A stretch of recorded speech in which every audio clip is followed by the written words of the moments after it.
కోర్టుల్లో ఇచ్చిన తీర్పుల మీద సుప్రీంకోర్టే ఆగ్రహం వ్యక్తం చేసింది.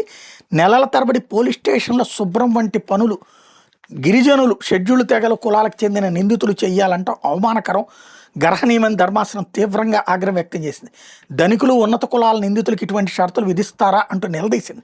ఒరిస్సా హైకోర్టు విధించగా దిగువ కోర్టులు అమలుపరుస్తున్న ఈ తరహా బెయిల్ షరతును రద్దు చేస్తూ ఉత్తర్వులు ఇచ్చింది. ఇటువంటి నిబంధనలు ఏ న్యాయస్థానం విధించకూడదని తేల్చి చెప్పింది. దేశవ్యాప్తంగా న్యాయాధికారులందరికీ ఉత్తర్వులు అందుబాటులో ఉంచాలని ఆదేశించింది.